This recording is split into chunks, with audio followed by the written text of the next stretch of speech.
Here on the mean streets of San Myshuno, there is only one person we can trust to restore justice.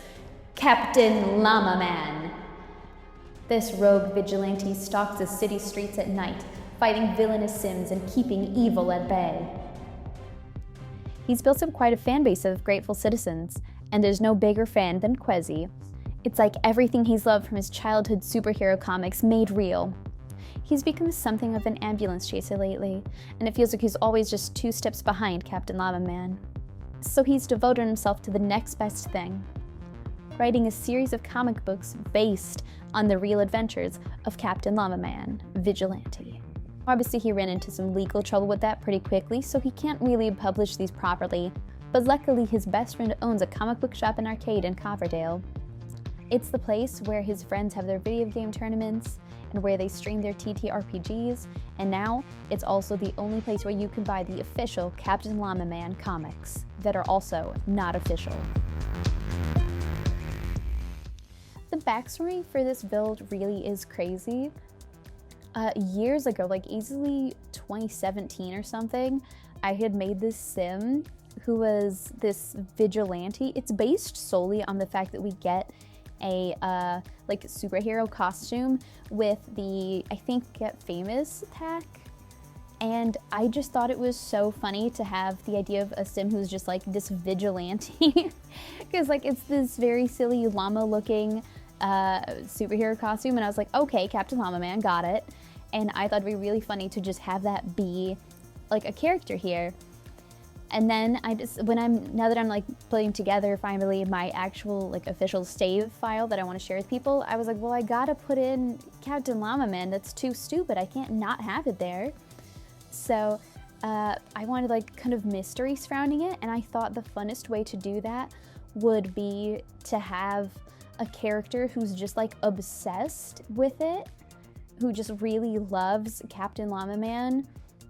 And I thought it'd be funny to have it be like this comic book nerd who then is writing comic books based on a real vigilante in his world. I just thought it'd be really funny and really stupid.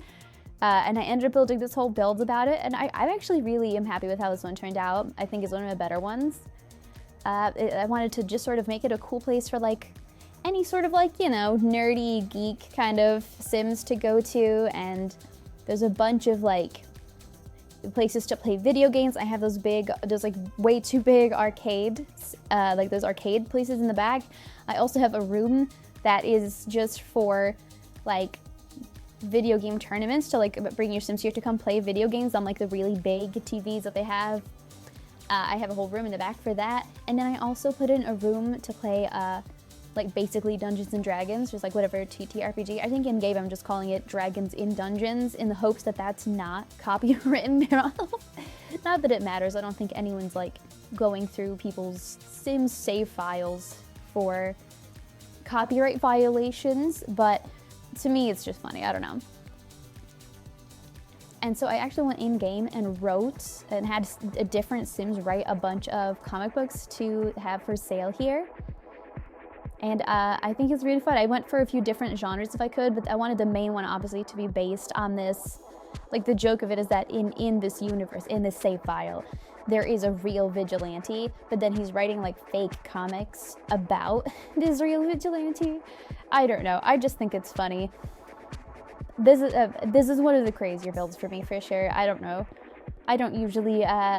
I was gonna say I don't usually go this hard on it. I actually do usually do crazy backstory stuff that doesn't make any sense.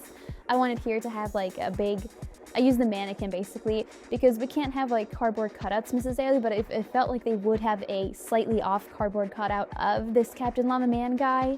And so I wanted that. There's a few other mannequins here. I had so much fun with this build, I really did. I think this is so fun. And recently we got the lilsimsie's cozy or comfy gamer kit. That came in so clutch for this. This is another build that I had started a while ago, and then just recently went back and revamped because we like have cooler stuff now, you know what I mean? So it's hard not to want to go back and fix old builds. because like I had a bunch of, I wanted there to be, there's a comic book store, but there's not a way to sell that many of those in this game. And so it's like, okay, they'll also sell, electronics and things. And with the Comfy Gamer Kit, like, it's perfect for it. There's like all the actual games themselves, like the old Sims game stacks. I love that item. I think it's so fun.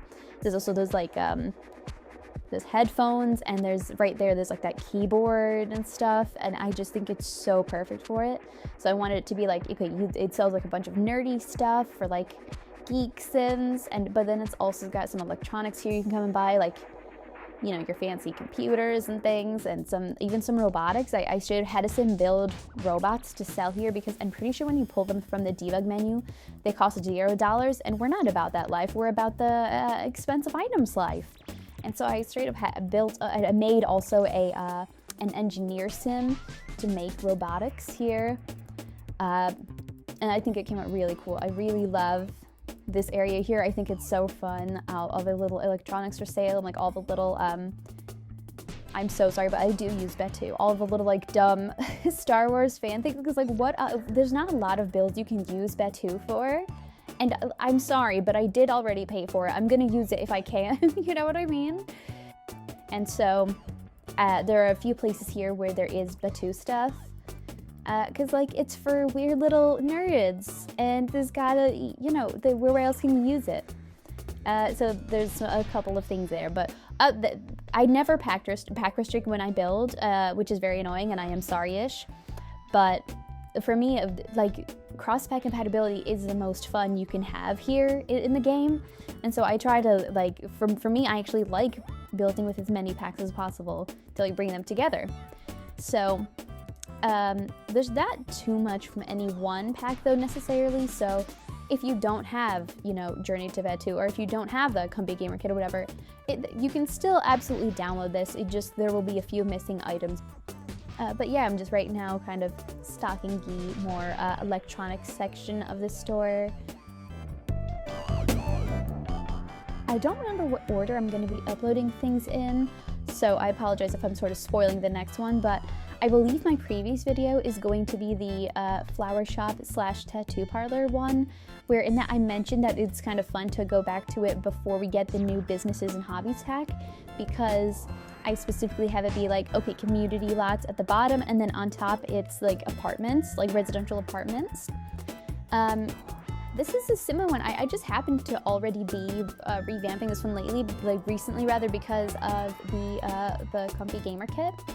But it's kind of perfect timing also, because in this one I do on top have an apartment for like the owner, and so this might be another one that I'll want to go back and change to being the new residential lot type, the small business residential lot type once you get that new pack.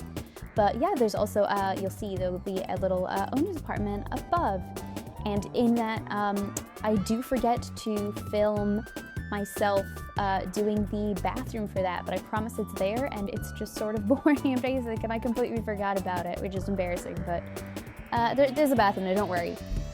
Yeah, I will attempt to stop yapping so much now. I mostly just wanted to explain why there were so many comments in here called Captain Llama Man, and also to formally, of course, apologize for using so much Journey to Betu. It had to happen.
So when you first download this build, right here, these two, they will be white. These little like, I think, God, did they come up with Mosquito? I'm sorry if they came up with Mosquito. But yeah, they're just like pure white, and they're just these cool backdrops, and you can set them to whatever you want. This is like the little like, you know, D&D room where I have them like, I pretend that they're like little streamers for like streaming their D&D stuff. This was clearly inspired by Dimension 20 with like this backdrop here.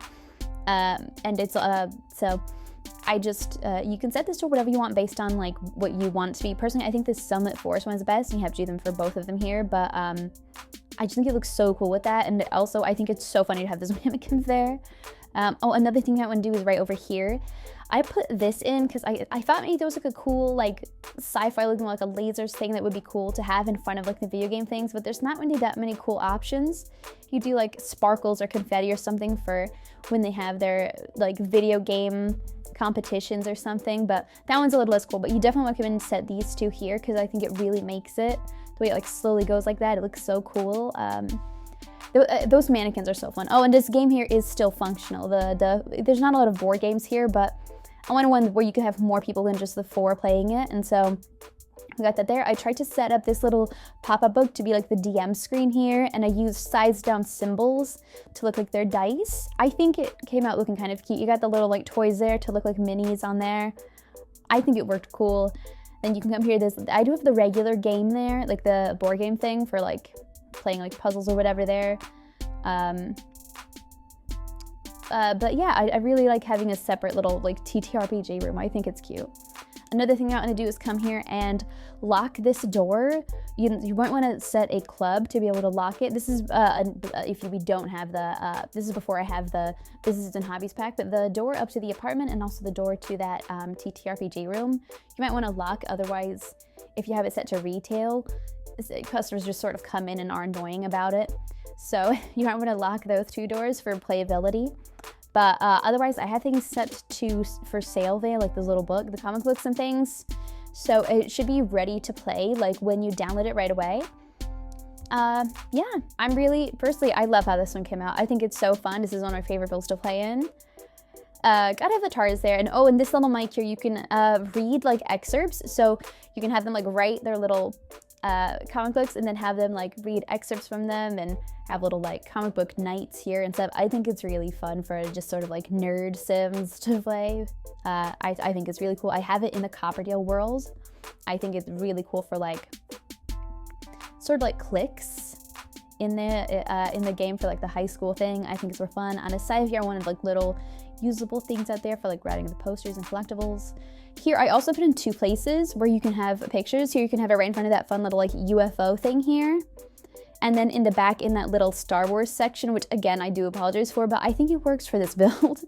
I have the camera here. You can't walk here. They just block that off for some reason. You can still go around this other way though, at least for it. So it is also usable. But I just really wanted to have a camera there for little pictures with it. I think it's cute to have like a little, like I said, it's sort of like if you had cardboard cutouts of characters there, which I think would be very fitting for a comic book store kind of vibe. I want you to know how much time this took to do. I had to go in and have different Sims write books, and then also I had here the Sim, the lady who is the robotics engineer, and I had to make her like give the actual owner all of the stuff in order to put it for sale, and so I had to one at a time set up the like give friendly gift interaction to make sure she had it in her inventory. It was very annoying, very tedious, and sometimes she would react poorly to it, and it's like, I'm so sorry that I gave you this $3,000 handmade robot. That must really suck for you. I'm so sorry to have insulted you like this. Please forgive me. You know, Sims being Sims, you know how it is. Here at the end, I will just show you a picture of all of the little descriptions for the books in case you don't want to download it yourself, but if you're curious. Here are all the little comic books. I tried to have a variety of, you know, the Captain Llama Man ones, like the classic superhero comics, very fun. There's also, I want to have like, oh, these are vintage horror ones. For different builds, I have, for my save file, I have a character, a Sim, who's like, he writes for horror films. Like he writes screenplays for horror films, and I wanted to have him be like, oh, he used to write horror comic books. I think that's very fun. And so I have like, oh, these ones are more expensive, they're like vintage horror comic books. But yeah, there's superhero ones, I wanted more like fantasy ones. I wanted a sci-fi one. I have one that is actually written by the robot made by the that Delaney, who like the robotics engineer. She also has an actual servo, and I had him write a sci-fi comic book. To me, this is very funny. I don't know if anyone else likes it. I also decided that the owner, Bethany, was obsessed with axolotls, and so that's why they right at the front there. And she just wrote one called Vengeance Axolotl because that phrase popped into my mind, and I was like, well, we're not gonna not use Vengeance Axolotl in here, of course. I have one that's sort of like a Suicide Squad one, that kind of, I have this build in my safe file called the Antihero Comic Book Shop. I wanted one that was sort of named after that. I have one here that's more like for children. It's written by a teen sim. This very like, you know, geek teen sim there. About gnomes being bullied. It's all just very The Sims, you know what I mean? But yeah, I basically just like to use, like for craftables like this, especially for something like books, I like to just put little like tidbits of world building across different builds. So that's what I did here. Like I said, I have, oh, these are vintage ones by this guy who's also an author of, a writer for horror films. Over here I have like these cyberpunk ones by this very like anarcho-socialist sim I have, which I think is fun. It's just very fun to make fun of that, like, where it's like everything you're saying is right, but it's just so ham-fisted. Writing these book descriptions was so fun for me. I had the best time with this. And it's just, I do think like putting in little pieces of lore is the most fun you can have playing The Sims. So that's what I tried to do here, and I hope that downloading it you guys like it. I hope that everything shows up properly. I tested out myself. One time the books didn't seem to show up properly. I'm not sure what that was about, but I resaved it, and then when I tested that one out, it all seemed to work fine, I think. So if you download it, let me know if this worked for you. I hope it does. And I hope you like the build. Thank you so much for watching, and have a lovely day.